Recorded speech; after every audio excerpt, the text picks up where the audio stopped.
සතිපට්ඨාන සූත්‍ර දේශනාවේ ධම්මානුපස්සනාවේ දුක්ඛ සත්‍ය නිर्देश exposition of the truth of suffering.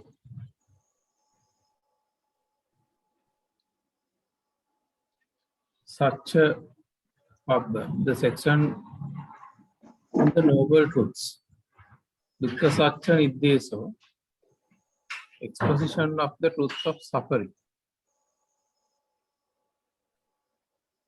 Practicing 7 factors of awakening, Sattva-Bojjhanga, lays the foundation to liberate life from suffering. එතකොට මේ කියන පැහැදිලි කිරීමට අනුව සප්තබොජ්ජංග වලින් වෙන්නේ පැහැදිලි අත්විවරමක් පැටින එක. අවබෝධයට චතුරාර්ය සත්‍ය අවබෝධ කරගන්න අවශ්‍ය වෙන මූලික පදනම ඒ කාරණා 7 වැඩිම තුල සිද්ධ වෙනවා.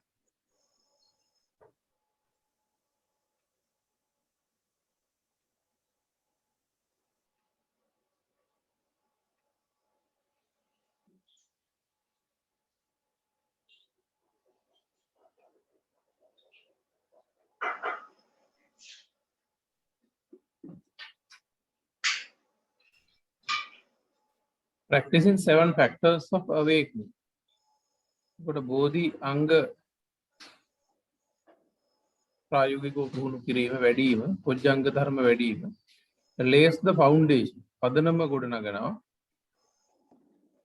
to liberate life from suffering ජීවිතේ දුකින් ගලව ගන්න. Even though awakening factors lay the foundation.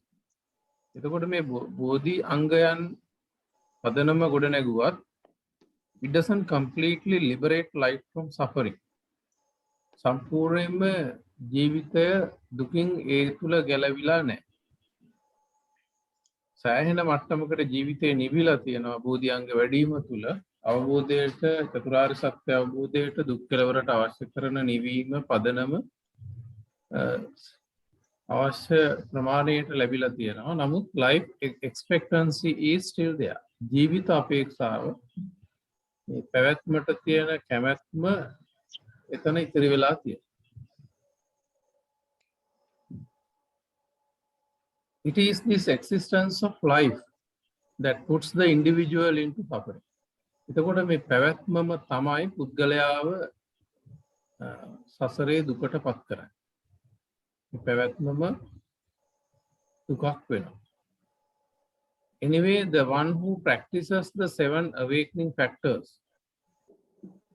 කෙසේ වෙතත් මේ බොජ්ජංග ධර්ම වඩන කෙනා doesn't suffer a lot. ගොඩාක් දුක් අත්විඳින්නේ නැහැ, දුක් විඳින්නේ නැහැ. දුක සෑහෙන ප්‍රමාණයක විඳින එක අවම වෙනවා. In proportion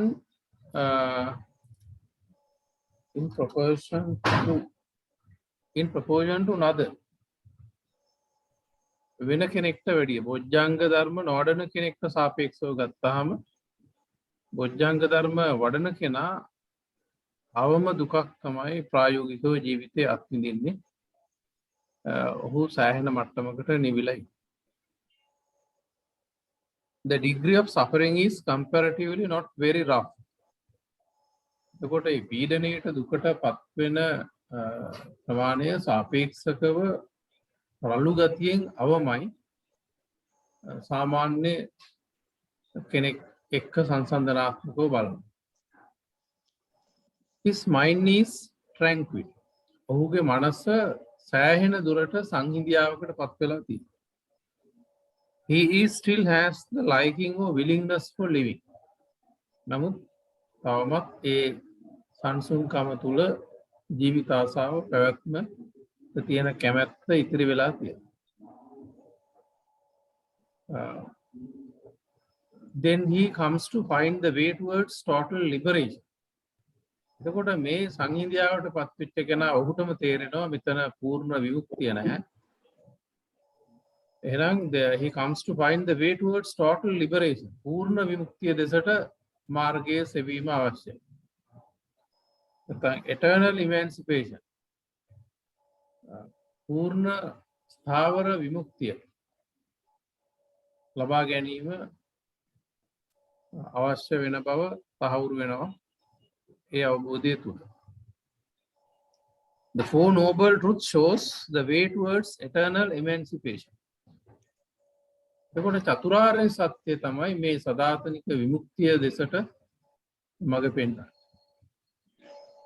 The Four Noble Truths show the reality of formation's objective.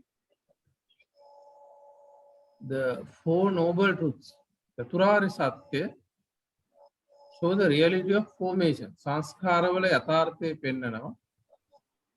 Objectively, පරමාර්ථමය වශයෙන්. The concentration level of the practitioner has developed. ඒකට සමාධි මට්ටම සෑහෙන දුරකට දියුණු වෙලා තියෙන්නේ බොජ්ජංග වඩන කෙනා. And his behavior turns to equanimity. ඒ නිසාම ඔහුගේ චර්යාව සමානාත්මතාවයේ දෙසට වැටිලා තියෙනවා.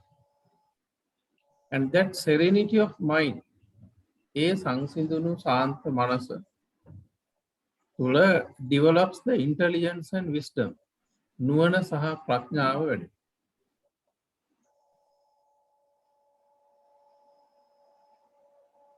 එතකොට අපි කතා කරපු if we are going to further remind the 7 factors that we discussed the previous day. The first one, mindfulness or sati. When practicing or developing mindfulness, one can have sort of collected mind. එතකොට සතිය දියුණු කිරීම තුළ ඒකාග්‍ර මනසකට යනවා. ඒ සංසුන් මනසෙන් ඊට පස්සේ යොමු වෙනවා ධම්ම විචය නැත්නම් investigation of ධම්ම. When the mind is when the person is when the mindfulness is developed into a particular degree, then investigation of dhamma comes into play. ධම්ම විජය ක්‍රියාත්මක වෙන්න පටන් ගන්නවා. එතකොට ධර්මයේ පිළිබඳව ඒ සිතිවිලි ගොඩනැගෙමින් ජීවිතය සංස්කාර ස්වභාවය පිළිබඳව විනිශ්චය කරගෙන යනකොට කුසලයේ ඒ ආකාරයට වර්ධනය වෙනකොට ජීවන වෘත්තියට අදාළ කුසලතා ඒ විනිශ්චය තුළ දියුණු වෙනකොට එන වීරයක් ඇති වෙනවා මේ defilements ආසව යටපත් කරන්න. එහෙම යටපත් කරගෙන ඉන්නකොට rapture or happiness or පීති සතුටට මනස යම්කිසි සතුටකටපත් වෙනවා. When defilements evaporate, ආසව අඩු වෙනකොට rapture occupies in mind. ප්‍රීතිය සතුට මනසේ ලැබුම් ගන්නවා. And it causes calm and tranquility. පස්සද්ධිය සංසුන්කම ඒ අනුව ගොඩනගෙනවා. And tranquility develops the mind and turns to concentration.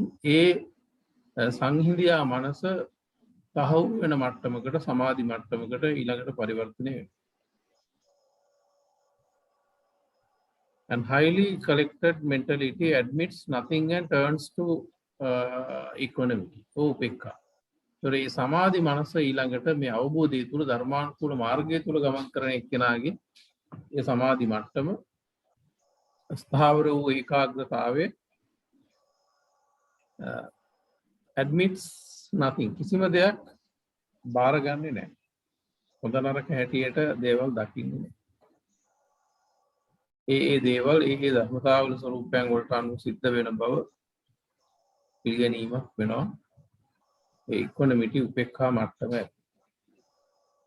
එතකොට මෙන්න මේ කියන මට්ටම මේ කියන අංග 7 පුහුණුව තුළ තාම දියුණු පදනමක් ගොඩනගෙනවා. දුකෙන් නිදහස් වෙන්න චතුරාර්ය සත්‍ය අවබෝධ කරගන්න මාර්ගයේ ප්‍රායෝගිකව ආර්ය අෂ්ටාංගික මාර්ගයේ වෙත යොමු. Even in the state of equanimity, මේ උපේක්ෂා මට්ටම තුල උනා the mind of the practitioner analyzes every object and image. උපේක්ෂා මට්ටම තුලත් ඒ අවස්ථාවචිතව එන object and image අරමුණු සහ නිමිති යෝගාවචරය විශ්ලේෂණය කරලා බලන්න. නිරන්තරයෙන්ම තමන්ගේ සිතට එන අරමුණු සිතිවිලි ඒ නැත්නම් අරමුණු නිමිති විශ්ලේෂණයක යෙදෙනවා. දුක ගොඩනගෙන ආකාරය සාහෘද කර ගැනීම පිණිස. And he sees the danger in getting involved in them.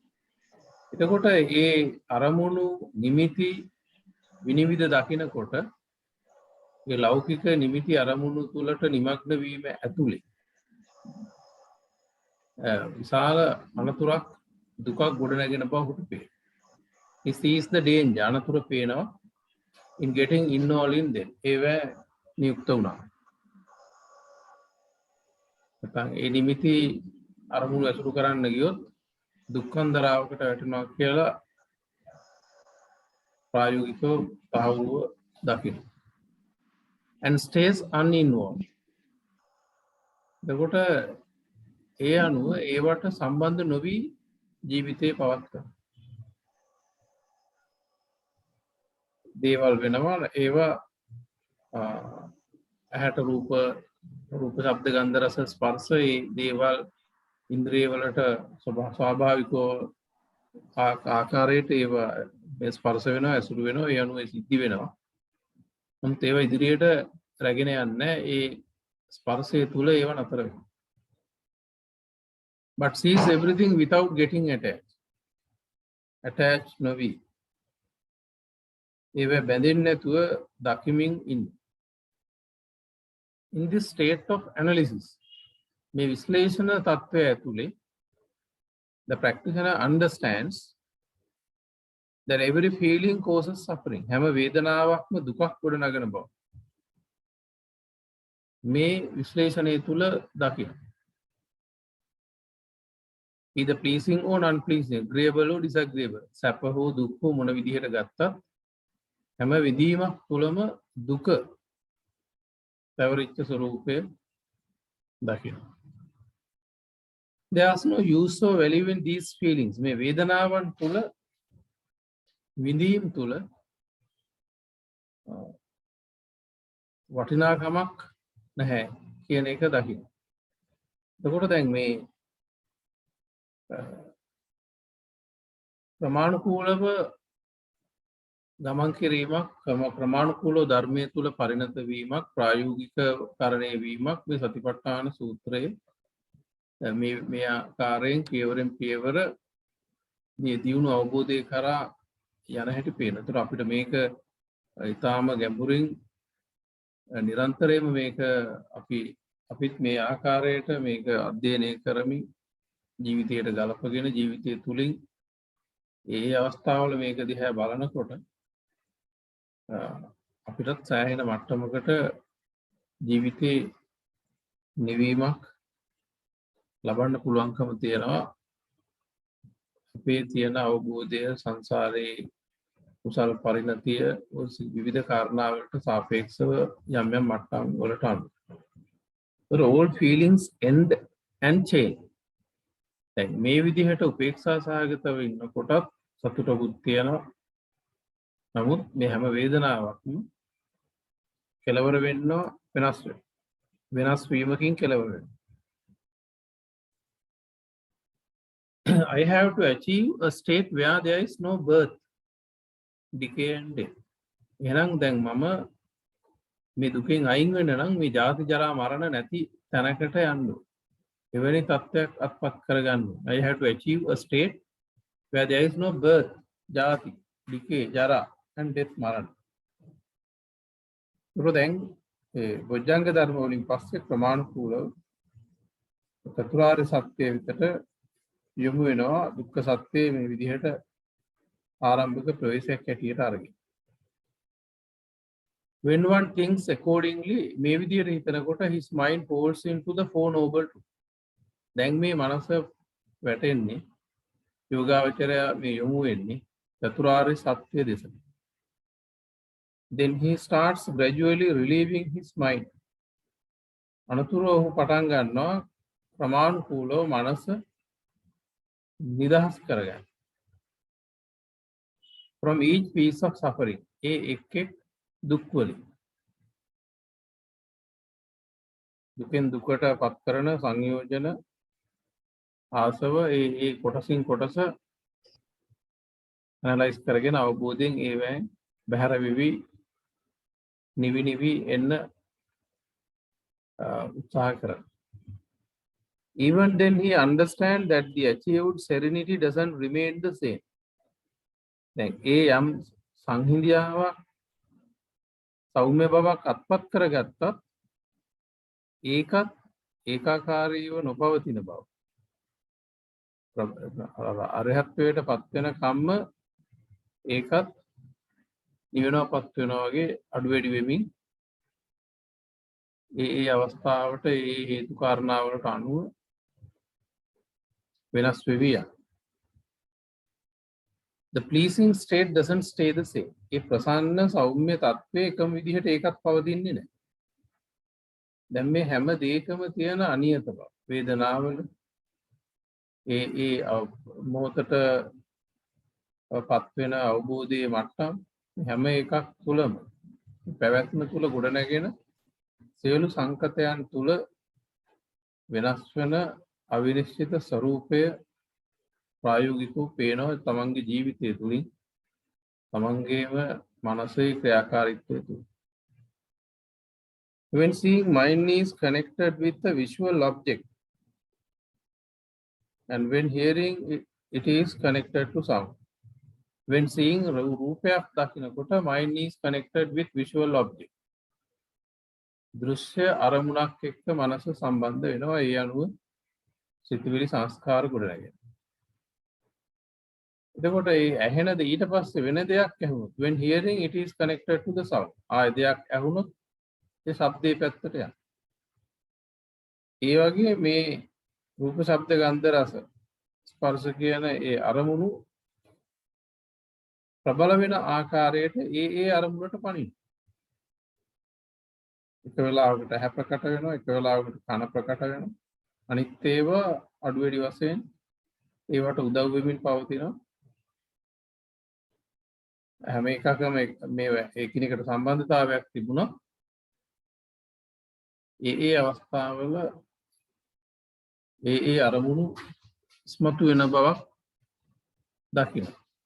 ශබ්දයෙන් ඇහැට, ඇහෙන් කනට, කනෙන් ස්පර්ශයට ඒ මුකුත්ම නැත්තම් සිතිවිලි මනසේ අතුල්ලා ඉන්න ධම්මාරම්මන මතු කරමින් මනස පවත්වන තැනකට හරියට. Therefore, when seeing, mind is connected with visual object. And when hearing, it is connected to sound. These sense organs shift on to the images. May indriya avayava sense faculties nirantarayama nimiti walata panina. It cannot be stopped by force. Eka apita බලෙන් නතර කරන්න බෑ. At this stage, the practitioner stays observing this process. එතකොට සාමාන්‍ය දෛනික ජීවිතය තුලත් භාවනා කරන වෙලාවෙත් හැම මොහොතකම මේ ස්ටේජ් එකේ ඉන්න කෙනා stays observing this process. මෙන්න මේ ක්‍රියාවලිය නිරීක්ෂණ මට්ටමේ පවත්ව ගන්න. දැන් ලෙඩෙක්ට බෙහෙත් හඳුනාගත්ත ලෙඩවලට බෙහෙත් කරන ගමන් තවත් තියෙන සංකීර්ණ complication identify කරගන්න නිරීක්ෂණ මට්ටමේ පවත්වනවා. මුත්‍රා ටික පියවරෙන් පියවර චෙක් කරනවා, බ්ලඩ් අරගෙන චෙක් කරනවා, යූරින් කොලෙස්ටරෝල් චෙක් කරනවා. ඒ ටෙස්ටිං කර ඔබ්සර්වේෂන් මට්ටමේ තියෙනවා. සාමාන්‍ය මට්ටමේ ලෙඩට බෙහෙත් දෙන ගමන් අන්න ඒ වගේ මේ මූලික වශයෙන් සංහිඳියාවකටපත් වෙලා නමුත් මෙච්චර මේ පැවැත්මට ගැට ගැහෙන්න මේ ක්‍රියාවලිය මොනතරම් සංකීර්ණද කියන තත්ත්වයේ දිහා නිරීක්ෂණාත්මකව මනස පවත්වාගෙන මේ වෙලාවේ ජීවිතේ පවත්වනවා. this is this is the natural, this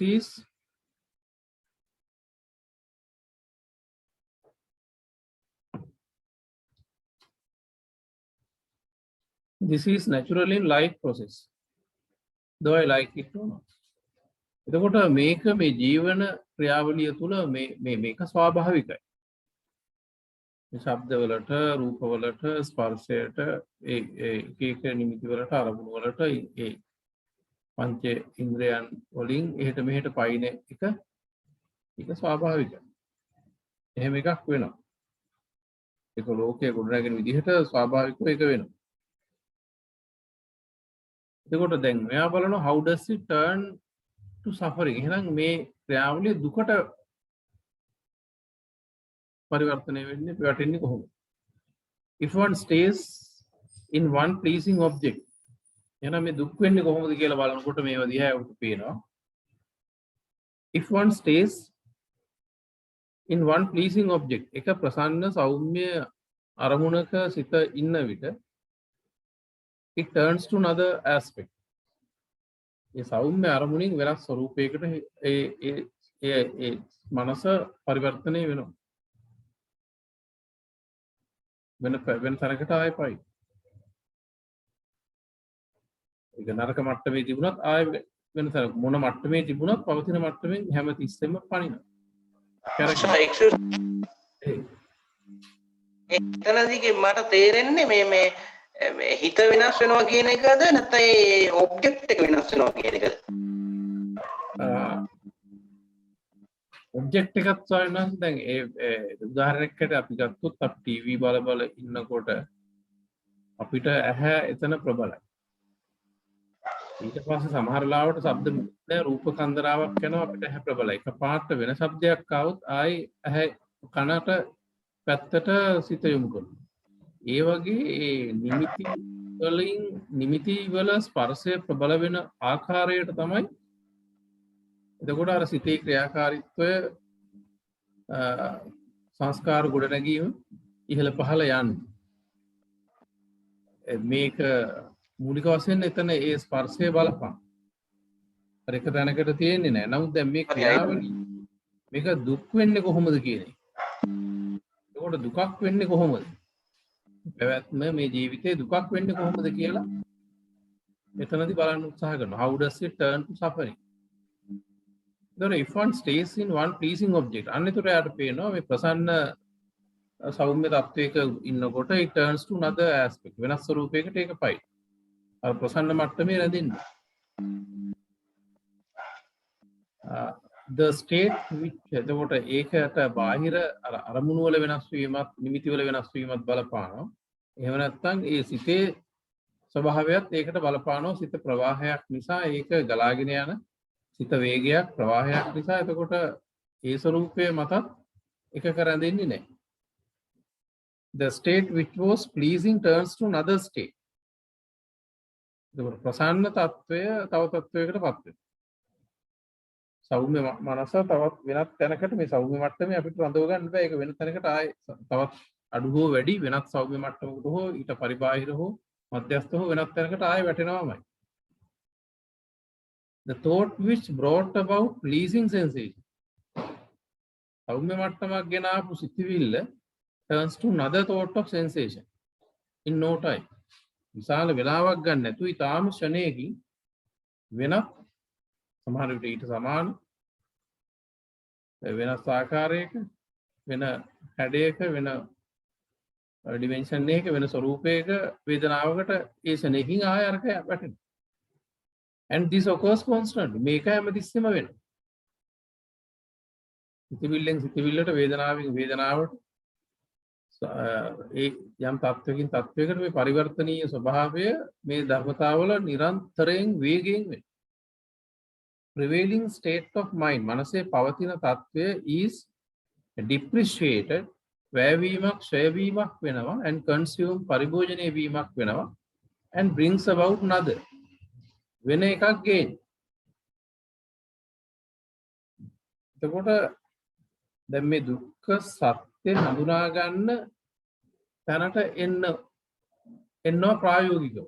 දැන් පොතපතින් අහලා දුක ගැන තිබුණා. දැන් ඔහුගේ ජීවිතයේ සිත ක්‍රියාකාරීත්වයේ තුල දුක්ඛ සත්‍ය ප්‍රායෝගිකව අවබෝධ කරගන්න ගන්න උත්සාහය ඒක ස්වාභාවිකව මේ ක්‍රියාවලිය තුල මේ සතිපට්ඨාන මේ ධර්මයේ වඩන ක්‍රියාවලිය තුල වෙන හැටි. The unsteadiness causes suffering. එහෙනම් දැන් මේ අස්ථාවර ස්වરૂපේ තමයි දුක ගොඩනගන්නේ. The unsteadiness is vividly noticed. එතකොට මේ අස්ථාවර ස්වභාවය is vividly noticed. ඊටාම පැහැදිලිව සනිටුහන් කරගන්නවා in his own life itself ජීවිතය තුලින්ම by the practitioner at this stage මේ මොහොතේ. ඕසයන්නම්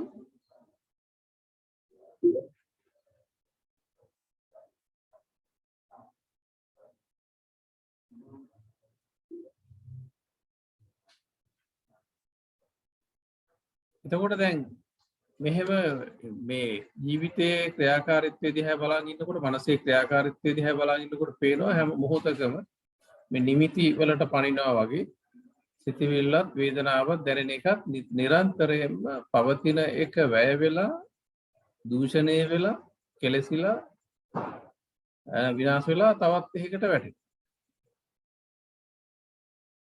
ඒක දැන් මේ සමන්ගේ ලයිෆ් එක ජීවිතයේ සිත ඇතුලෙන් මේක පේනවා. කලින් බණ පොතෙන් දේශනාවෙන් යම් උපකල්පනමය ඥානයක් ඇති කරගත්තා. දැන් ඒක ප්‍රායෝගිකව දකින්න. Thereby he sees the truth of suffering. දැන් ඒතකොට මේ දකින්නේ දුක්ඛ සත්‍ය. යද නිච්ඡන් තන් දුක්ඛං කිය. ඒතකොට එතන යමක් අනිත්‍ය නම් ඒක තමයි දුක. ඒතකොට මේ අස්ථාවර ස්වરૂපය තමයි අපිට දුකේ මූලික තත්ත්වය. The individual with full of දැන් මෙතන අර ගැඹුරු අවබෝධයකින් පොඥංග ධර්ම වඩලා මේ ක්‍රියාවලිය දකිනකොට ඒ කියන්නේ ධර්මානුකූලව දියුණු තැනක මෙතන. The individual with full of defilements cannot maintain his life in steady manner. එතකොට the individual පුද්ගලයා with full of defilement කෙලස් බර පුද්ගලයාට cannot maintain his life. ඔහුගේ ජීවිතය පවත්වන්න බෑ in steady manner. ස්ථාවර තත්ත්වයක. ඔහු කෙලස් වල තැවරෙනවා. ඒ වර්ණයන් අරගනිමින් ඒවට වෙනස් වෙවි ඔහු ඒවට අනුකූල වෙවි යන. දැන් මෙතනදී සෑහෙන කෙලස් මට්ටමක් දැන් කියන්නේ බොජ්ජංග ධර්ම වඩන තැනට ආපු නැති කෙනෙක්ට ඔය කෙලස් එහෙට මෙහෙට පැනලා එක එක නිමිති අරගෙන ඒ අවිනිශ්චිත බව ඇතුළේ නේද මේ දුක මේ සැප වේදනා මේ විදිහට මලානික වීම ඇතුළේ මේ දුක මේ විදිහේ මේ ඇති වෙන සෞම්‍ය තත්වයන් වැය වෙලා දූෂණය වෙලා තව තත්වයක් පත් වෙන එකනේ දුක. අන්න ඒ වගේ සිතිවිලි තා සියුම් මොකද වේගයෙන් ගලාගෙන යන මේ දිය ධාරාවක් වගේ ගලාගෙන යන සිතිවිලි ඇනලයිස් කරන්න කෙලස් කන්දක් තුල ඉන්න කෙනෙක්ට බෑ. ඒකට දැන් මේ වගේ සමාධි මට්ටමක් ගොඩ නැගිලා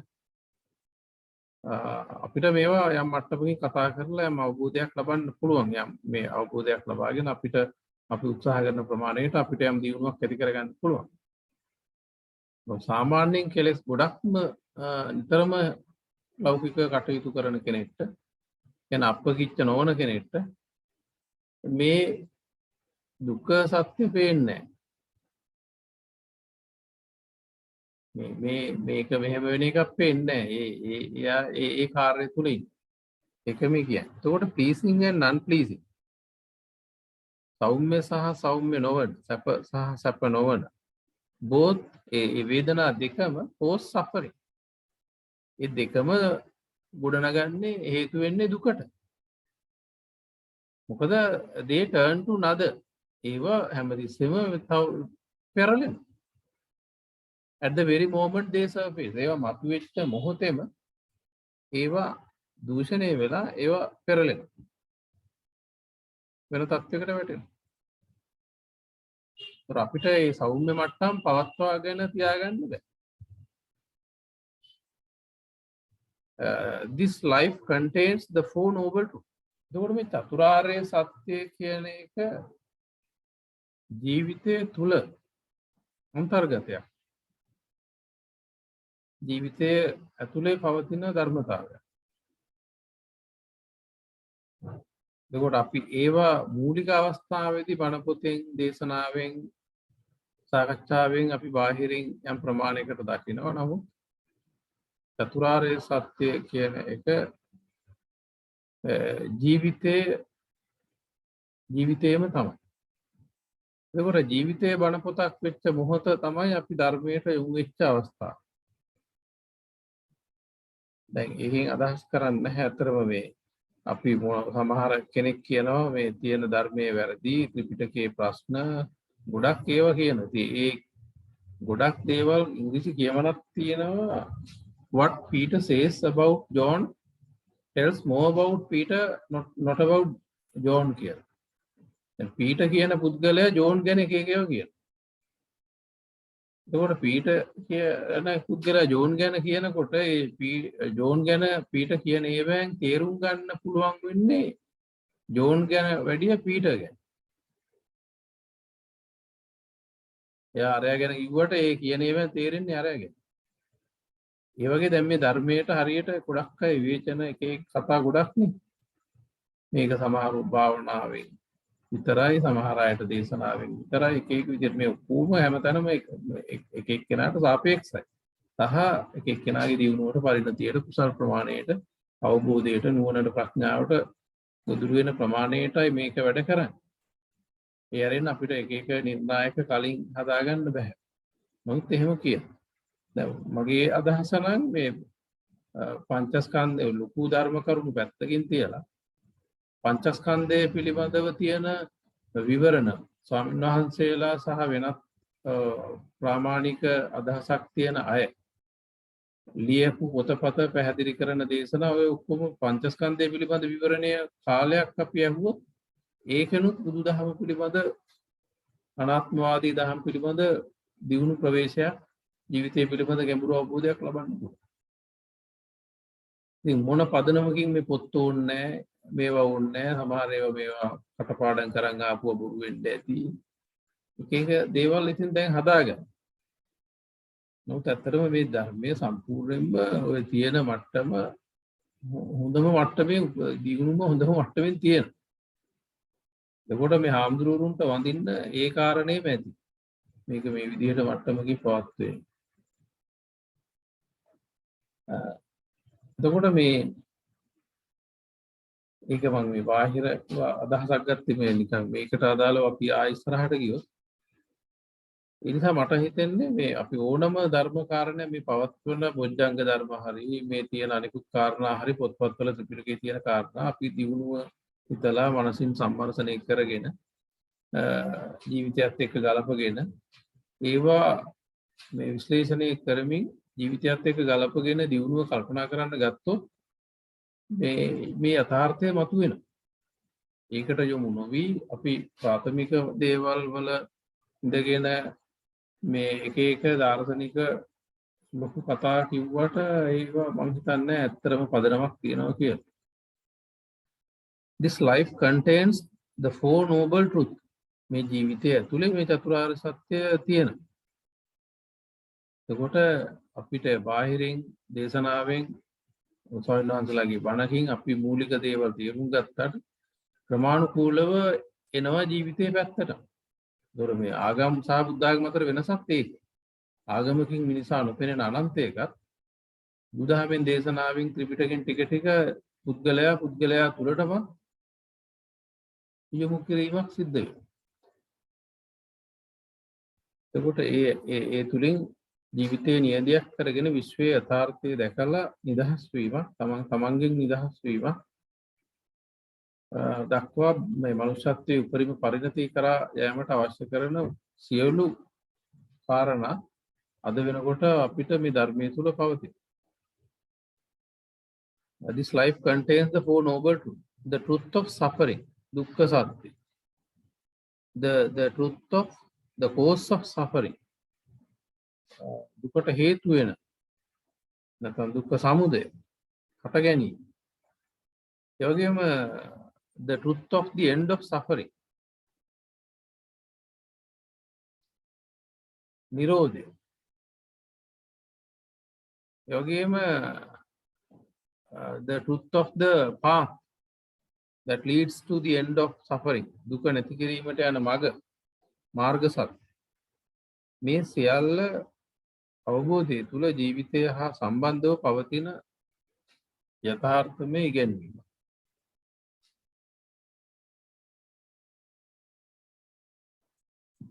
By way of living, ජීවත් වීම මගින් we are constantly doing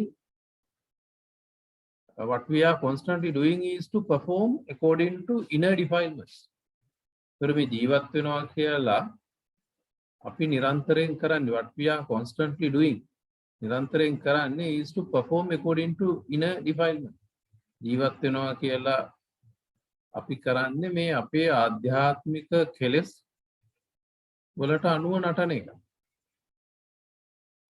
ඒ කෙලෙස් වලට අනුව අපි ක්‍රියාත්මක වෙන ස්වરૂපයක්. එතකොට මේ ස්ටේජ් එකේදී මේ මට්ටමේදී මෙන්න මේක ඊටාම දියුණුව පේනවා. ඇත්තටම මම මේ මගේ කියන්නේ අපි දියුණු වෙච්ච කෙනාට පේනවා අපි අතීතයේ හරි අපි කලින් ජීවත් වෙච්ච විදිහ දිහා බැලුවාම මේ ඇත්තටම මේ කෙලෙස් වලින් නටවලා තින්නේ අපි. ජීවත් වෙනවා කියලා එකක් අපි ඒකට කියලා තියෙනවා. We say that we do this thing and that but it is not correct. අරක කරනවා මේක කරනවා කියලා එක එක කතා කියනවා. නමුත් ඇතුලේ තියෙන කෙලෙස් සන්තරපණය කරනවා ඒ එක එකව කර කර ඒ කෙලෙස් තුලම සනසිල්ලක් හොය හොය හෙට මෙහෙට පැන පැන ඒවැම පැවරිලා ක්‍රියාත්මක ස්වરૂපයක් තමයි අපි මේ ජීවිතය කියලා අල්ලගෙන තියෙන්නේ. We say that we do this and that. Majority think that they should get involved in performing these type of spiritual activities after they get old and later when they become more mature and free in life. And බහුතරයක් හිතනවා මෙන්න මේක ඉතාම මෝඩ චින්තනය. බහුතරයක් හිතනවා majority think that they should get involved in performing these type of spiritual activities. දැන් මෙවැනි ආධ්‍යාත්මික ක්‍රියාකාරකම් වලට ජීවිතයේ ආධ්‍යාත්මික තේරුම් ගන්න ක්‍රියාවට අපි යොමු වෙන්න ඕනේ after they get old වයසට ගියා. and later පරක් වෙලා පස්සේ මේ business ව්‍යාපාර ඉගෙන ගන්න ඒවා ඩිග්‍රී ඔක්කොම ඉවර කර. when they become more mature ගොඩාක් පරිණත වුණා and free in life ජීවිතේ නිදහස් වුණා.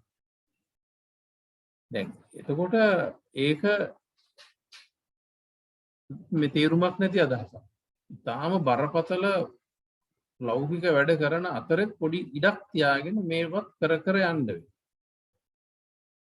එතකොට තමයි අර කියන වෙලාව වෙනකොට මේක වැඩ කරගන්න පුළුවන් මට්ටමකට තියෙන්නේ. Otherwise they might think that this is something that one can never do. එහෙම නැත්නම් සමහර විට කවදාකවත් මේ බුද්ධ ආගමේ තියෙන විමුක්තිය මේ නිදහස මේ සෞම්‍ය නිදහස් මනස ලබන්න බෑ කියලා. It is not correct way of thinking. ඒක නිවැරදි සිතීමේ ක්‍රමයක් නෙමෙයි. එතකොට මෙන්න මේ ගැඹුරු වුණත් මේක පොඩ මේ මට්ටමින් පවත්වගෙන කරගෙන යනවා. පැය භාගයකට හරි පැයකට හරි මේ අනුව හිතලා ඒ අනුව ක්‍රියාත්මක වෙන්න.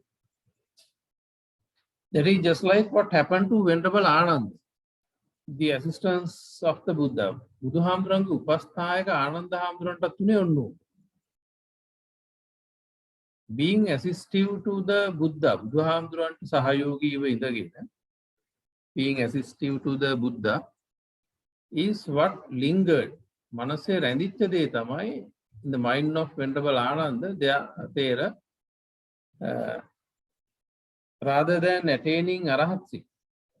මනසේ රැඳිච්ච දේ තමයි මේ අවබෝධ කරගන්නවට නිවන් දකින්නට වැඩිය achieving the emancipation බුදුහාමුදුරන්ට උදව් කරගෙන ඉන්න ඕනේ කියන එක තමයි මේ හිතේ යටට ගිඳා බහැලා තියෙන්නේ. එතකොට බුදුහාමුදුරන්ට උන්වහන්සේම කොන්දේසියක් දානවා ඔබ වහන්සේ මම නැති තැන්වල දේශනා කරන බණක් මට ඇවිල්ලා කියන්න ඕන කියලා. ඒ විදිහට සියලුම ධර්මය අහගත්තා. නිවන් දැක්කේ නැහැ. ඒක බණ අහලා නිවන් දකින්නවා කියන එක එහෙම වෙන්නේ නැහැ කියන්නේ. ගොඩක් අය කියන භාවනා කරන්න ඕනේ නැහැ මේ දැන් ඉන්න දාර්ශනිකයෝ කියන්නේ බණ අහලා නිවන් දකින්නවා කියලා. ඒක මේ ඔක්කොම බණ අහපු ආනන්ද හැඳුරු රහත්ුනේ නැහැ. ඒකෝර එහෙමනම් අපිට මේ භාවනා කරලා විතරයි හෝ බණ අහලා විතරයි හෝ මොකක් හරි එහෙම මේ අච්චුවක් හදාගන්න බෑ. මේවා අඩු වැඩි වශයෙන් හැම එකක්ම ආනුසංගිකව උපස්තම්භක වෙනවා. ඒවා උදව් වෙනවා. එක ප්‍රමාණයකට එක් කෙනාගේ කුසල් වල මේරීම භවයේ පරිණතිය අනුව. එතකොට දැන් ආනන්ද හාමුදුරුවෝ හැම බණක්ම ඇහුවා. නමුත් රහත්තුන් නැහැ. බුදුහාමුදුරුවෝ පිරිනමන පාරත් මාස 3ක් ගියා. එතකොට ඒත් භාවනා කරනවා. ඒකට මේ භාවනා ඕනේ කියලා කියන තරකෙට ගත්තොත් දැන් ගොඩක් ජනප්‍රිය කතාවක් නිසා. ඉතින් අවබෝධය පිරිසුදු කරගන්න සාකච්ඡාව දේශනාව වැදගත්. නමුත් මේ එහෙම මේ භාවනා අභ්‍යාසය හැමෝටම පොදුවේ අදාළ නැහැ කියන කතාවක් කියන්න බෑ. මොකද මේ සෝවාන් වෙන්න අවශ්‍ය කාරණා දක්වද්දී කොට යෝනිසෝ මානසිකාරය කියන්නේ භාවනාව තමයි. ප්‍රතිපත්තානේ තමයි ඒක. කල්යාණ මිත්‍ර සේවනයේ ඒ වගේ කාරණා දක්වන තැන ඒක සෝවාන් වෙන්න එහෙම මේ භාවනාව ඕනේ කියන කතාවක් නැහැ. බණ ඇහි භාවනාව කියන්නේ ලයිෆ් එකම තමයි. මේ එක එක වචන අපි එක එක විදිහට නිර්වචනය කරගෙන එහෙම කියනවට වැඩිය වඩා පළල් විදිහට මේ දිහා බැලුවොත් අපි බොහෝ දෙනෙක්ට නිකන් අවුල් හදලා දාර්ශනික තර්ක ගොඩනගලා එක එක කල්ලි කණ්ඩායම් වල ගැටෙනවට වැඩිය මේ තියෙන පිරිසුදු දේ ඒ විදිහට අපි බැලුවොත් පළල්ව නිදහස්ව බැලුවොත් මේ දේවල් තේරෙයි. If one thinks that he cannot do it now, කවුරු හරි හිතුවොතින් මට දැම්ම නිවන් දකින්න මේ මනස යම් ප්‍රමාණයකට හෝ නිවා ගන්න බෑ. එහෙම හිතුවොත් බෑ තමයි. ආනන්ද ආගරණ්ඩ තුනේ මම දැන් කරන්න ඕනේ මට මගේ රාජකාරියම මේක කරන්න ඕනේ කියලා. එතකොට දැන් අපි ඊට පස්සේ කාරණයක් කතා ගන්න පුළුවන් රහතන් වහන්සේ කෙනෙක් උපස්ථායකෙක් වෙන්නේ නැහැ කියලා ඒ වගේ ඒක පසුකාලීන වෙන්න පුළුවන්. දැන් කොහොම වුණත් මේ හැම පැත්තටම කාරණා තියෙනවා. ඒ නිසා අපි අර එක එක අපිට අපේ අභිමතයන් හදනවට වැඩිය මේ හැම පැත්තක්ම පුරුල්ල බැලුවොත් ධර්මයේ මතු කරගෙන අපේ නිත්‍ය හදාගන්න පුළුවන්. ඒ කියන්නේ දැන් මේකෙන් පැහැදිලිව කියන්න උත්සාහ කරන්නේ මේ අපිට දැන් මේක තරුණ කාලේ බෑ පුඩි කාලේ බෑ කියලා එහෙම හිතන එක වැරදි. පුළුවන් මට්ටමින් හැම කාලෙකම කළ යුතු දෙයක් හැටියට මේ ආධ්‍යාත්මික අවබෝධය පුහුණුව කරා යොමු වීම යම් මට්ටමකින් හෝ හැම අවධියකින්ම කළ යුතු දෙයක් හැටියට සමාජගත කිරීමයි වැදගත් වෙන්නේ. මොකද දැන් මේ බෞද්ධයෝගේ පුදුම නිරාගමික කල්ලියක් ඇති වෙලා තිනවා මේකේ තියෙන දියුණු චින්තනය පිළිබඳ අනවබෝධය නිසා. මොකද මේ නිරාගමික වෙච්ච අය මෝඩයුමත් නෙමෙයි නමුත් ඒක බහූබූත විදිහට මේ පවතින දේවල් අල්ලගෙන තියෙන නිසා. So if one thinks that he cannot do it now, or it is something impossible. ඒ කවුරු හරි හිතනවා මට මේක කරන්න බෑ මේක කරන්න බැරි දෙයක් නිවන් දකින්න එක හරිය මේ අවබෝධ කරගන්න එක යම් මට්ටමකට හෝ ධර්මයේ ප්‍රායෝගිකව අභ්‍යාසයෙන් කරන්න බෑ කියලා හිතුවොත් he can never achieve it in this life. එයාට කවදාකවත් මේ ජීවිතේ ඒක achieve කරන්න බෑ. He cannot even achieve a particular level of advancement. ඉහළ මට්ටමක දියුණුවක් යම් ආකාරයක ඉහළ දියුණුවක් අත්පත් කරගන්න ඒ නිසා බැරි වෙනවා ඒ තමන් මනසින්ම දාගත්ත බාධකයේ නිසා. එතකොට දැන් මේ මට්ටමට ආපු යෝගාවචරයට මේ බෝධිඅංග වඩලා සංසුන් වෙලා හිතේ සංසුන්කම තුළ සමාධිමත් වෙලා ඒ සමාධිය තුළ උපේක්ෂාවෙන් ජීවිතය පවත්වනකොට එතකොට මේ දුක විනිවිද දකින්න මේ පැවැත්ම ඇතුලේ ජීවිතය දුක් වෙන හැටි ඒ විනිවිද දැකලා ඒකෙන් ගැලවෙන්න අවශ්‍ය කරන චතුරාර්ය සත්‍ය දකින්න අවබෝධ කරගන්න ඒ අනුව නිවෙන්න ප්‍රවේශයට ප්‍රමාණිකූලව එන හැටි මේකේ මෙතන පෙන්නනවා. Some say that meditating is not important for attainment. සමහරු කියනවා භාවනාව වැදගත් නැහැ කියලා. Listening Dhamma is enough for attainment. අවබෝධයට ධර්ම ශ්‍රවණය ඇති කියලා. එතකොට ඒක සාපේක්ෂයි.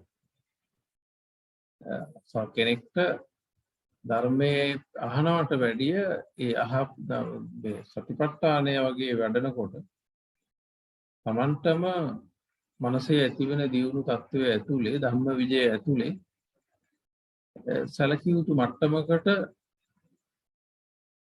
කාරණා නිරවුල් වෙලා අවබෝධයටපත් වෙනවා. එතකොට අපි එවැනි පුද්ගලයෙක්ට අපි වෙනම නිර්ණායකයක් යොදලා තිබුණොත් එයා ඒක බාධාවක් කරගන්නවා. එයා අහලා තියෙන ධර්මයට ඒ විදිහේ ධර්මයක් අහලා පුරුදු වෙනවා. ඒ නිසා මේක අර කෙනෙක්ට බාධාවක් නොවන ආකාරයේ නිදහසේ හැම තොටුපළකින්ම මේ විලට ප්‍රවේශ වෙන්න පුළුවන් විදිහට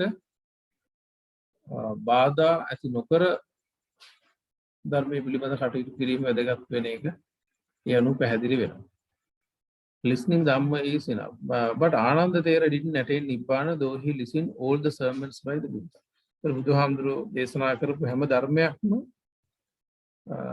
ආනන්ද හාමුදුරුවෝ ඇහුවා, දරාගත්ත හොඳ මතකයකුත් තිබුණා අනිත් අයට සාපේක්ෂව සියලුම ධර්ම ගැන. නමුත් එතන මේ නිවනටපත් වීමක් වුණේ නැහැ. If some negative mentality is in us, ඒ වගේ මොකක් හරි අපි රිජෙක්ට් කරන තත්වයක් මනසේ තිබුණොත් අරක අපිට we cannot achieve it. අපිට ඒක ලබන්න බෑ. We have to make very big effort to cleanse the attaching or clinging. We have to make very big effort. ලොකු ආයාසයක් උත්සාහයක් ගන්න වෙනවා to cleanse the attaching.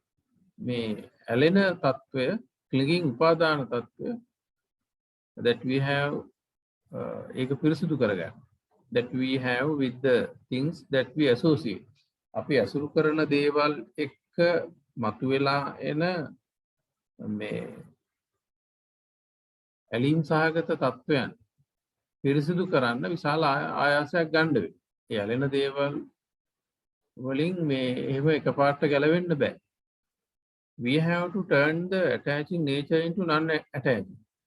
එතකොට දැන් යාට පේනවා මේ බැඳෙන ස්වરૂපය නොබැඳෙන ස්වરૂපයකට පරිවර්තනය කරන්න ඕනේ.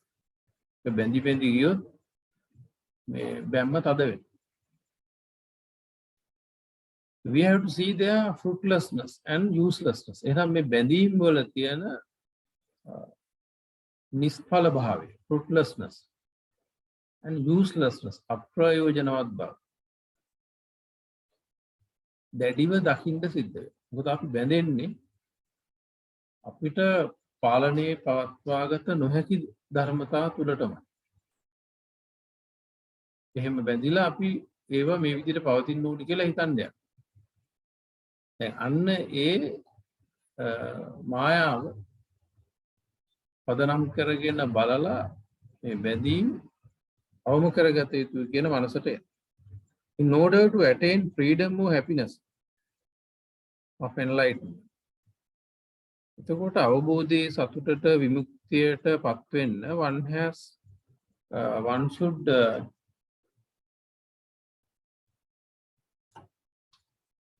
one should have the necessity. එහෙනම් යමෙක්ට අවශ්‍යතාවය තියෙනවා. ඒ වගේම determination, අදිස්ථානය and commitment ඒකට කැපවීම තියෙනවා. එහෙම නැතුව ඒක වෙන්නේ නැහැ. In this sermon of the Four Noble Truths, එතකොට මේ චතුරාර්ය සත්‍ය දේශනාව තුළ the individual is educated. පුද්ගලයාව දැනුවත් කරනවා what happens, මොකද්ද වෙන්නේ how mind reacts with the things. මනස කොහොමද ප්‍රතික්‍රියා දක්වන්නේ? That the life encounters. ජීවිතයේ මුහුණ දෙන දේවල්. And their reality is analyzed. ඒවා යථාර්ථය විශ්ලේෂණය කරනවා. විශ්ලේෂණය කරලා observe නිරීක්ෂණය කරනවා objectively පරමාර්ථමය වශයෙන්. Sometimes very rough thoughts surface in the mind. සමහරක් වෙලාවට බොහොම රළු සිතිවිලි මනසේ මතුවෙනවා. දුක් දීම සඳහා. තරහව වගේ. They do cause suffering. ඒවෙන් දුක ගොඩනගන. They do cause suffering. ඒවෙන් අනිවාර්යයෙන්ම ඒවා හේතුකාරක වෙනවා දුකට. And sometimes very soft thoughts. සමහර ලාට මෘදු සිතුවිලි. සෞම්‍ය සිතුවිලි. And even they cause suffering. ඒවා හේතු වෙනවා දුකට. එතකොට as they change ඒ මොකද ඒවා වෙනස් වෙන නිසා. ඒ මොහොතේම පරිවර්තනීය ස්වરૂපයකට යන නිසා. Each and every thought is mixed with suffering. එහෙනම් ඒ අනුව බැලුවහම අපිට පේනවා හැම සිතිවිල්ලක්ම දුක මිශ්‍ර වෙච්ච එකක්. පරමාර්ථමය වශයෙන් බලන්න. None cannot stop associating suffering. කිසිම කෙනෙක්ට මේ දුක ඇසුරු නොකර ඉන්න බැරි වෙලා තියෙනවා. Till the attainment of freedom මේ විමුක්තිය අත්පත් කරගන්න. විමුක්තිය අත්පත් කරගන්න කෙනාටත් දුක එනවා. කායික දුක් තියෙනවා. නමුත් මානසික දුක් තමයි නැති වෙන්නේ. අනුපදී සෝපදිශේෂ නිවන තුල. අතපය කැඩුනොත් ඒව කායික වේදනාව දැනෙනවා. නමුත් මානසිකව ඒව නිසාවත් මොනවා නිසාවත් විඳවිල්ලක් නැති තැනක් තියෙනවා. මේ none cannot stop associating suffering. මේ දුක ඇසුරු නොකර ඉන්න බෑ මේ පැවැත්ම තුල කාටවත්. till the attainment of suffering. එතකොට අනුපදිශේෂ නිවනටපත් වෙනවා. If one can understand the suffering thoughts objective, if one can understand suffering thoughts, මේ දුක් සහිත සිතවිලි පරමාර්ථමය වශයෙන් කෙනෙක්ට තේරුම් ගන්න පුළුවන් නම් he comes to pure understanding on the path. ඔහු ඒ මාර්ගය තුල පිරිසුදු අවබෝධයකට එනවා. The thought which cause suffering, දුක ඇති කරන සිතවිල්ල, දුක් ඇති කරන සිතවිලි are understood at this stage. දැන් මේ ලෙවල් එකේදී මේ දුක් ඇති කරන සිතවිලි පේනවා. මොකද වෙන බාහිර ක්‍රියාකාරකම් නැහැ. නිතරම ජීවිතේම භාවනාවක් වෙලා. සිතේ ඇති වෙන හැම සිතවිල්ලක් තුළම ඒක ක්‍රියාත්මක කරොත් වචනයට ක්‍රියාවට දැම්මොත් එහෙම නැත්නම් ඒක මනසේ හෝ අතුල හිටියොත් ඒකෙන් වෙන ආදීනවය පේනවා. පෙනිලා ඒක ඒ තත්ත්වෙන් ඇසුරු නොකර ආපු දේ ඒ විදිහට ලබලා එතනින් අතර වෙනවා. At this stage and the practitioner remains without associating. ඒක ඉන්ද්‍රිය එක්ක ඇසුරු කරන්න යන්නේ නැහැ. ක්‍රියාත්මක තලයට ගෙන්නේ නැහැ. Putting them into action. ක්‍රියාවට දාන්නේ නැහැ. Having understood the negative impact. අර ඒ ඍණාත්මක ප්‍රතිඵලය තේරුම් අරගෙන. If acted upon. ඒ මත ක්‍රියා කරා නම් ඒ සිතිවිල්ල මත ක්‍රියාත්මක වුණා නම් ඒකෙන් ඇති වෙන දෙයක් වෙනවා කියන එක දැන් හොඳටම මේ අර ගොඩාක් දුක් විඳලා පරිප්පු කාපු කෙනෙක් මේ වැඩේ දන්නවා. දැන් මේක කරන්නකෝ මේක වෙනවා කියලා පැත්ත පලාතක යන්නේ. අර ගිනි පෙරෙල්ලෙන් පැට කාපු එක්කෙනා කරා මෙදිරියට බය වගේ. මේ ලෝකයේ ගොඩනගෙන සිතිවිලි ඇසුරු නොකර ඒ කියන්නේ එන වෙන තත්ත්වයේ දිහා බලන් නිරීක්ෂණ මට්ටමේ විතරක් ඉන්නේ. Each and every thought is analyzed objectively. හැම සිතිවිල්ලක්ම විශ්ලේෂණය කරනවා පරමාර්ථමය වශයෙන්. උඩින් බැලුවොත් තමයි ඔයාට ඇලෙන්න හේතු කාරණා එන්නේ. පරමාර්ථමය වශයෙන් බැලුවොත් ශූන්‍යතාවයක් දකින්න. අසුරු කරන්න ගියොත් දුකකට පදනම් වෙන බවක් දකින්න. This is the time he thinks of Nirodha. එතකොට ඔය නිරෝධය දකින්න අවබෝධ වෙනවා නෙමෙයි නිරෝධය දකින්න. නිරෝධ සත්‍ය. එතකොට දැන් මේක තමන්ගේම මානසික ක්‍රියාවලිය තුළ මේ නිරෝධ සත්‍යය දකින්න. cessation ending. එහෙනම් කෙලවර කරන්න දැන් කළ යුතු දේ. දිත්තේ දිත්ත මත්තං සුතේ සුත මත්තං කියලා බුදුහාමුදුරුවෝ දැන් අන්න එතෙන්ට ජීවිත පැවැත්ම ගෙන ආ යුතුයි කියන එක දැන් ප්‍රායෝගිකව පේනවා. Of this dukkha by the renouncement or letting go of this attachment. අභිනිෂ්ක්‍රමණයෙන් නැත්නම් අතහැරීමෙන් මේ බැඳීම් and acting upon them මේ මත ක්‍රියා කිරීම. දැන් ඒවෙන් අයින් වෙන්න ඕනේ කියන එක දැන් තේරෙනවා. දැන් මේ ගින්දරට ලස්සනට තිබ්බට පනින්න ඕනේ නැහැ කියන එක තේරෙනවා. I suffer not because of external world but because of my own ignorance of suffering. මම මේ දුකට පීඩාවට පත් වෙන්නේ බාහිර ලෝකේ නිසා නෙමෙයි. My own ignorance of suffering. මේ දුක පිළිබඳව මමම නොදන්නකම නිසා. දුක්ඛේ අඥාන. මේ දුක්ඛ සත්‍ය මේ ජීවිතයේ පැවැත්ම දුකක්ම වන බව తాවකාලික සාහනයන් වලට රැවටිලා ඒට මෙහෙට පැන විමුක්තිය සැනසීම හෙව්ව එක අයින් කරලා සමස්තයම දුකක් බව දකින්න.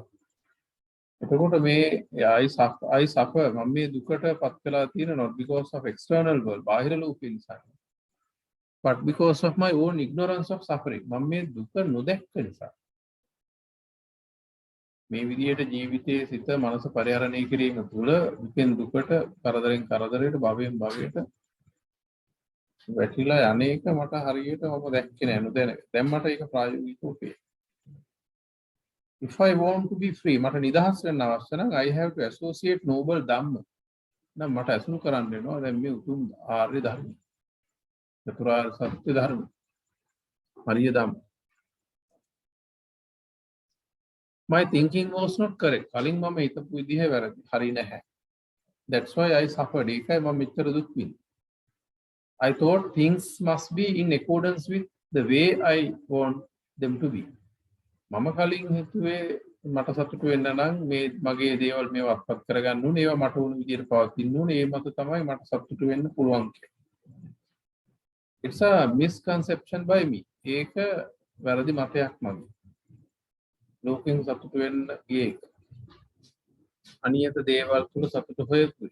විමුක්තිය නිදහස හොයපුයි. It is an absurd approach. එය මෝහේ පදනම් කරගත්ත ප්‍රවේශයක්. I can never do it. මට කවදාකවත් මේ ලෝකයේ අසුරු කරලා මේ ලෞකිකත්වයේ තුල පැවැත්ම තුල විමුක්තියක් ලබන්න බෑ. I cannot organize anything in this world as I require. මේ ලෝකේ කිසිවක් මට ඕන විදිහට සංවිධානය කරන්න බෑ. The nature of phenomena process due to their own causes. මේ ධර්මතා ක්‍රියාත්මක වෙන්නේ ඒ ධර්මතාවලට අවශ්‍ය හේතු මත. At the very moment they meet. ඒවා ඒ මොහොතේ මුණ ගැහෙන අසුරු කරන ඒවට හේතු වෙන කාරණා මත තමයි මේ ලෝකයේ ධර්මතා පවතින්නේ. This world is not formed for me or because of me. මේ ලෝකයේ ගොඩනගලා තියෙන්නේ මට නෙවෙයි. මම නිසා හැදිච්ච ලෝකෙකුත් නෙවෙයි. Nothing is regulatory by me.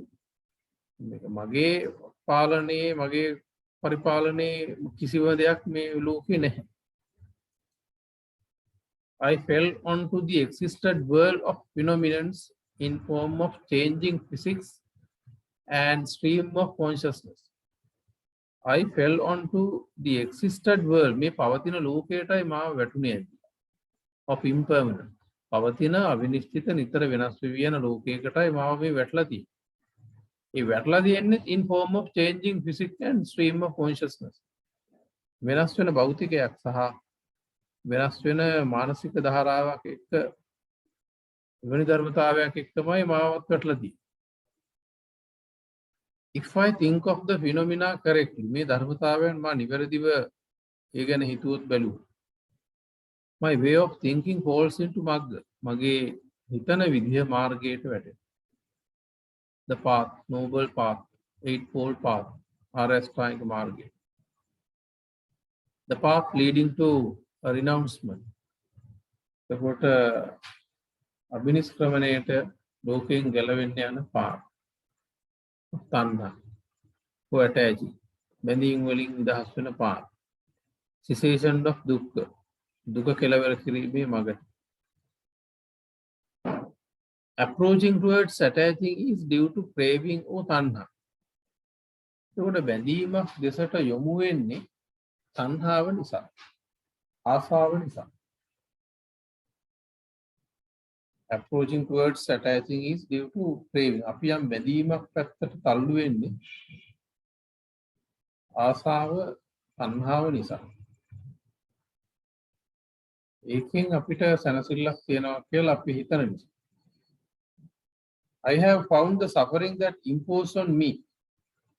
මට මේ දුක පැනවිච්ච හැටි මට දැන් තේරෙනවා. I got this මේ ස්වභාව මේ ස්වභාව තත්ත්වයේ තුල මට දුක වැටලා තියෙන හැටි මාව දුකට වැටිච්ච හැටි මට පේනවා.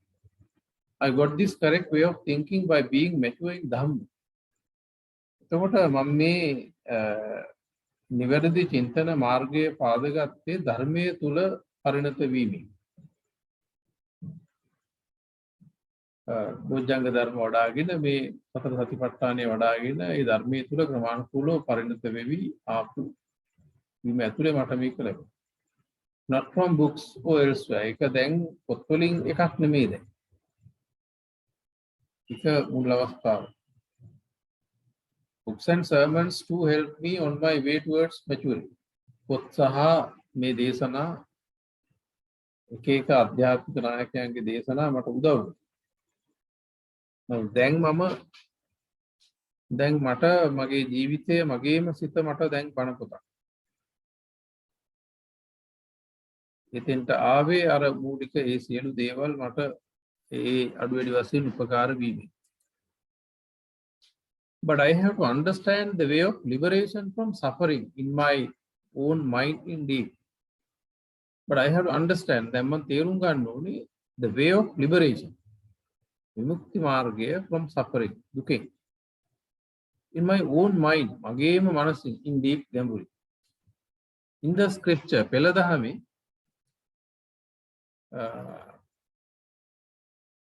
it is සම්මා දිට්ඨි for right view. පෙළ දහමේ ආරම්භය මාර්ගයේ ආරම්භය නිවැරදි දැක්ම. Here the practitioner practically falls into සම්මා දිට්ඨි in action. දැන් මෙතනදී මේ මට්ටමේදී නිවැරදි දැක්මට ප්‍රායෝගිකව වැටෙනවා. මොකද ඒක තමන්ගේම ජීවිතය තුළින් ප්‍රායෝගිකව ලබන අත්දැකීමක් එක්ක එන ගමන. Now the practitioner falls into the path as he admits in his own mind. Now the practitioner falls into the path.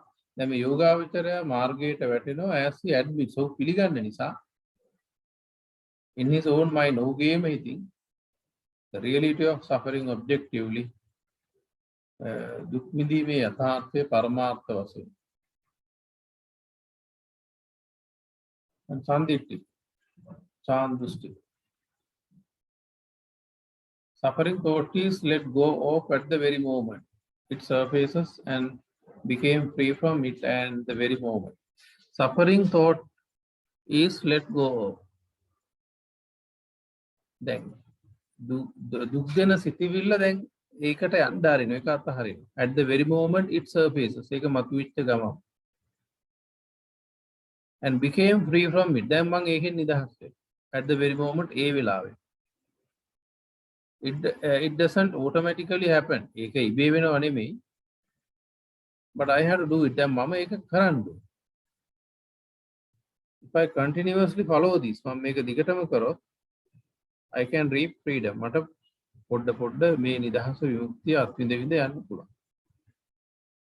That's why Dhamma is open. ඒ නිසා මේ අවස්ථාවේදී අර ධර්මයේ කියන ಗುಣ එක මෙතනදී ඒව ප්‍රායෝගිකව අත්දකින්න. දැන් මේක මනසේ දරාගත යුතුයි.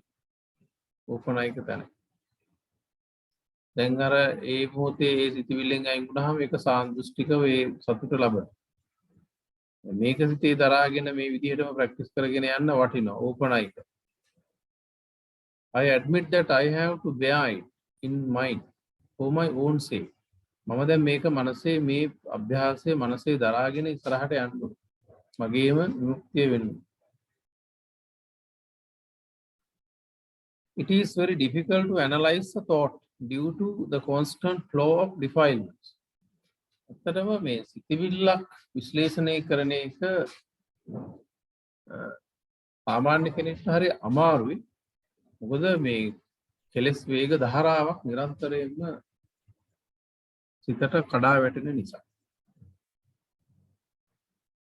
When anger triggers in mind, මනසට කේන්තියක් ආවහම ඇවිස්සුනාම see what is and see what it is. එතකොට අන්න ඒක බලන්න. ක්‍රියාත්මක වෙන්න කලින්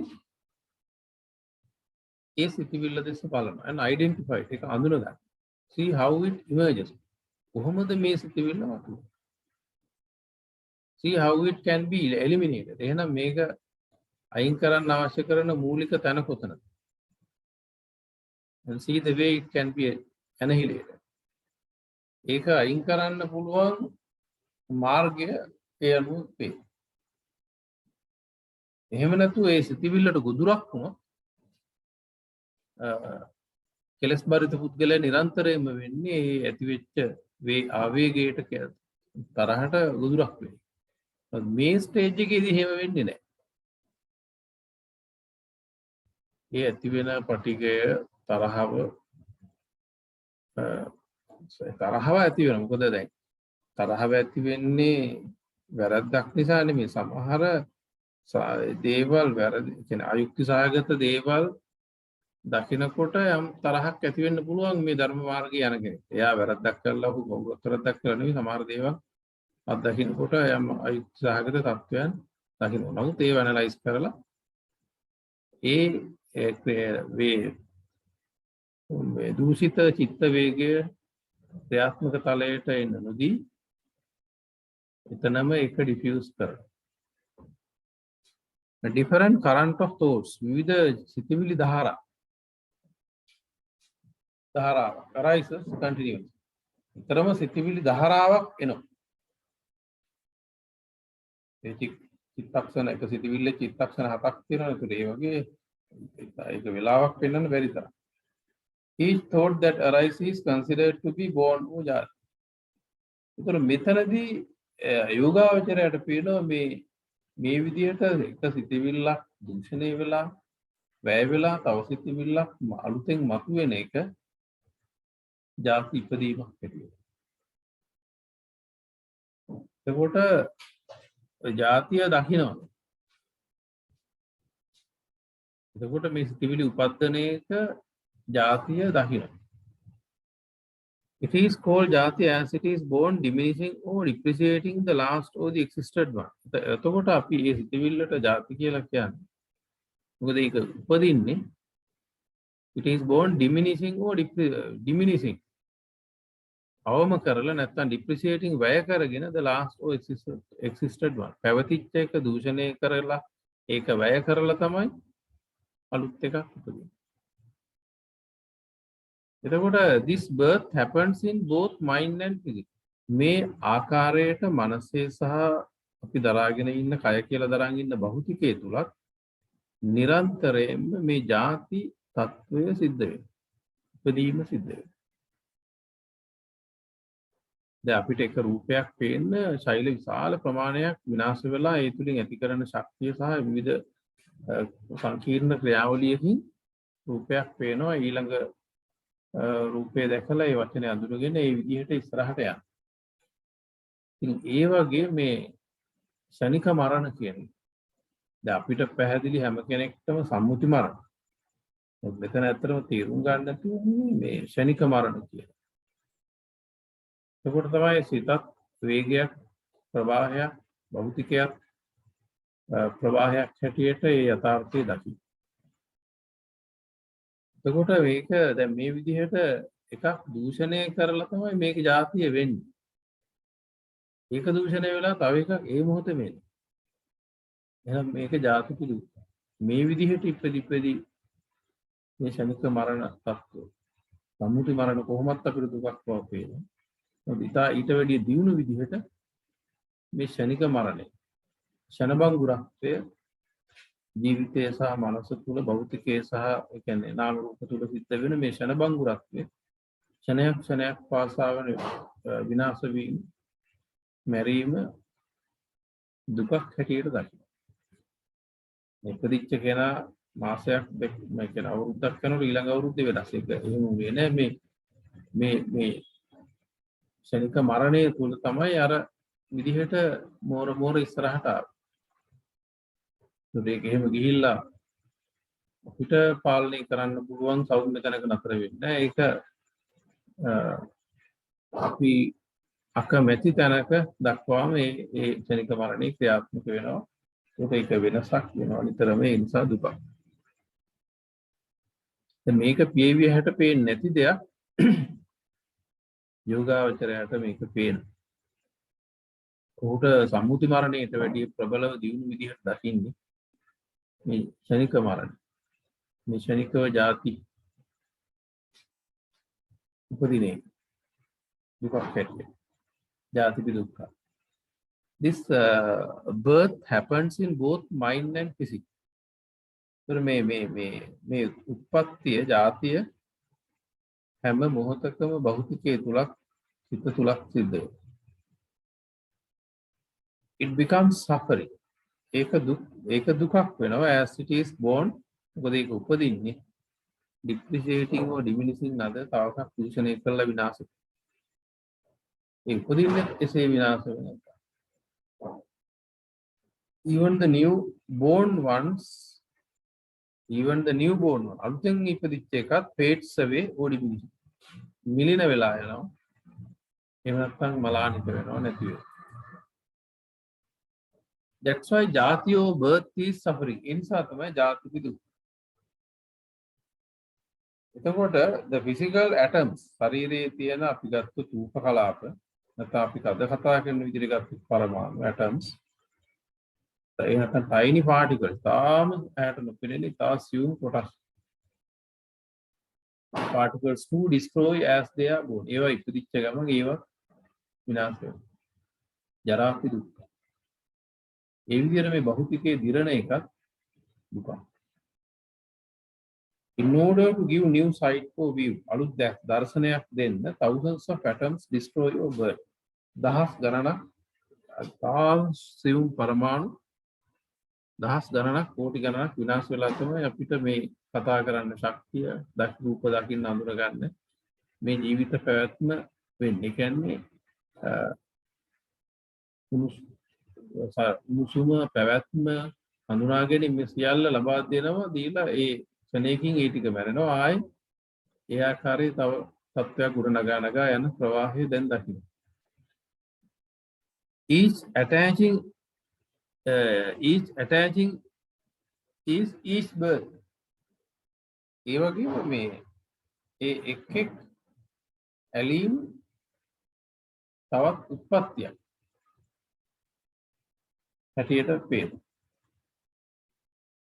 එතකොට දැන් අරවා විතරක් නෙවෙයි අපි ඇලෙනවනේ දේවල් වලට මේ ඇටච් වෙනවා. අන්න ඒකත් උත්පත්තියක්. හැම මොහොතකම එක දේවල් වලට ඇලෙන. ඒ ඇලෙන එකත් උපතක්. ආරම්භයක්.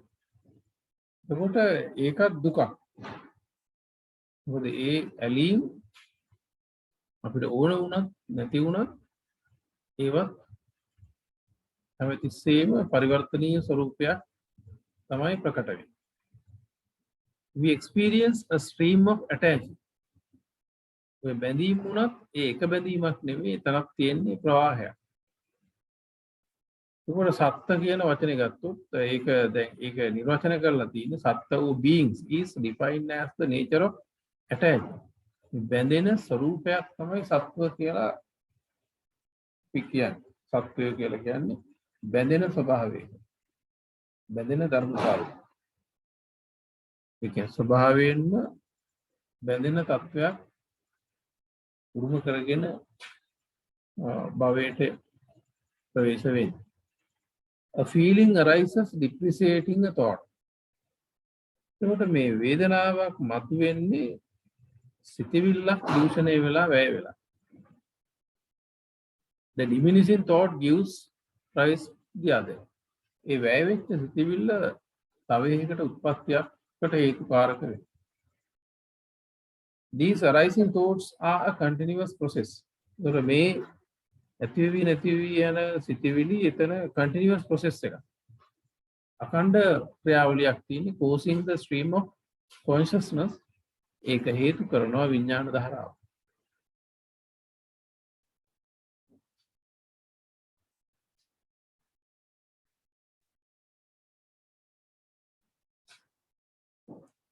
So we should understand the birth itself is karma or volition.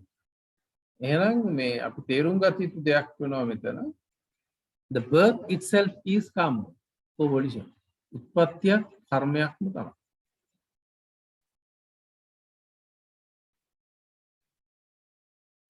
This birth causes existence.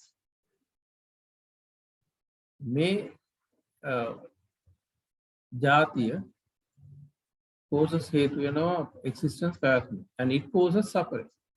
ඊට පස්සේ ඒක දුකට බලපාන. Being mature in practicing bojjhang.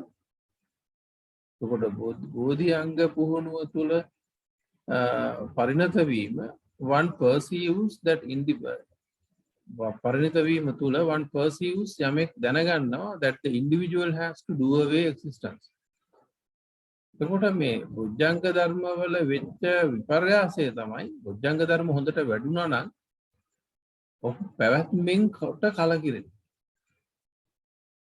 පැවැත්මට ඇලුම් කරනවා නම් බොජ්ජංග වැඩිලා නැහැ. එතකොට දැන් ඒක එයාටම මෙෂර්මන්ට් එකක් වෙනවා. One perceives that individual has to do away the existence. එතකොට මේ බොජ්ජංග වලින් පරිණත වෙනකොට පුද්ගලයා තේරුම් ගන්නවා මේක වැඩි මේ පැවැත්ම නැති කරලා දාන්න. දැන් මට මනස බොජ්ජංග වඩලා දුක් කරදර ගොඩක් අඩුයි ගැටුම් නැහැ කොහොම සෞම්‍යයි. නමුත් මම තාම ජාතිය ජරාව ඒව එහෙමමයි වගේ. පැවැත්මට ආවොත් ආයේ මොකක් හරි නිකායක් තුල මේක සත්ව නිකායක් ඇතුලේ සත්ව කොටසක් ඇතුලේ මේ කතන්දර ටිකක් දැන් ඉතුරු වෙලා. එතකොට අර පැවැත්ම රිජෙක්ට් කරන ස්වરૂපය තමයි බොජ්ජංග පදනම තුල උපරිම තැන. That is how one can understand that bojjhanga are fully developed in one's mind. එතකොට කෙනෙක්ට බොජ්ජංග ධර්ම දියුණු වෙලාද කියලා තේරුම් ගන්න නම් ඔහුට තේරෙන්න ඕනේ මට තාම මේ ජීවිතයේ ඇල්ම පැවැත්මට තියෙන ආසාව තියෙනවා. One has to confront all kinds of suffering due to birth. එතකොට හැම කෙනෙක්ට one has to confront එයාට මුණ දෙන්න සිද්ධ වෙලා තියෙන්නේ all kinds of suffering හැම ආකාරයෙන්ම දුක් වලට due to birth මේ විදිහට මේ જાතියකට එනවා. Each thought is mixed with craving. හැම සිතවිල්ලක්ම જાතිය තුල තෘෂ්ණාවෙන් මිශ්‍ර වෙලා තියෙනවා. එතකොට ඒ වගේම තෘෂ්ණා, craving, lust, attachment, බැඳීම, anger, තරහ, illusion, මොහය. එතකොට මේ පැවැත්ම තුල සිතවිලි විඥාන ධාරාවේ පැවැත්ම තුල හැම මොහොතකම හැම සිතවිල්ලක්ම තණ්හාවෙන්, බැඳීම් වලින්, පටිඝයෙන්, තරහෙන්, මොහයෙන් ඕයන් වර්ණවත් කළා තමයි ඔය සිතවිලි පැවැත්ම ඇතුලේ ක්‍රියාත්මක වෙන්නේ. එතකොට ඒ කෙලෙස් වල වර්ණ ස්වરૂපය මේ ස්ටේජ් එකේදී දකින්න. Those thoughts bind the individual into the world. එතකොට ඔය ඒ ආකාරයේ කෙලෙස් මිශ්‍රිත විඥාන ධාරාව පුද්ගලයාව භවයටම පැවැත්මටම කලු කරනවා. Being attached to the world means seeking existence of life. being attached to the world, ලෝකයට බැඳෙනවා කියලා කියන්නේ seeking existence of life. ජීවිත පැවැත්ම පතනවා කියන එක, ජීවිත පැවැත්මක් අපේක්ෂා කරනවා කියන එක. The individual seeks happiness and solace in life. පුද්ගලයා ජීවිතය තුළ සැනසෙල්ල, සතුට ලබන්නේ හොයන්නේ for the purpose he gets involved in doing numerous things and performance. එක එක දේවල් කරලා සතුට හොයනවා ජීවිතේ. සනසුම සතුටක් හොයනවා එක එක ඒවා කරනවා. ඒකට කියනවා යුතුයකම් ඉටු කරනවා. අරවනේ එක එක කතා ගොඩක් කියනවා. මොකද එක එක ඒවා කර කර සතුට හොයන්නේ. නිදහස හොයන්නේ. සනසිල්ලක් හොයන්නේ. නෑ ඔය සනසිල්ල හොයන ක්‍රමයේ වැරදි කියන එක සාමාන්‍ය කෙලෙස් වල ඉන්න පුද්ගලයන්ට තේරෙන්නේ නෑ. නමුත් දැන් තේරෙනවා. He continues doing things for the sake of relief. එක දේවල් ඔය කරන්නේ අර මේවා හේතු හදාගෙන බුරු කියන එක දේවල් කියනවා. දරුවා වෙනුවෙන්, අරය වෙනුවෙන්, රට වෙනුවෙන් ඒක කතන්දර කියනවා. කොහොම කරන්නේ තමන් සනස. නමුත් ඒකකින්වත් එහෙම දැනසෙන්නේ නැහැ. He continues doing things. ඒ දේවල් කරන එක හැම එකම එක එකව කරන්නේ for the sake of relief, සහනයක් වාගේ. But nothing gives him solace now for relief. ඔය කිසිම දෙයකින් සනසිල්ලක් සහනයක් නම් ලැබෙන්නේ නැහැ. එතකොට දැන් මේ බොජ්ජංග ධර්ම ගැඹුරු තරට ආවහම ඔන්න ඔය මැචුරිටි එකේ එක දේවල් කරලා මේ දුකෙන් ගැලවෙන්න බෑ කියන එක දැන්.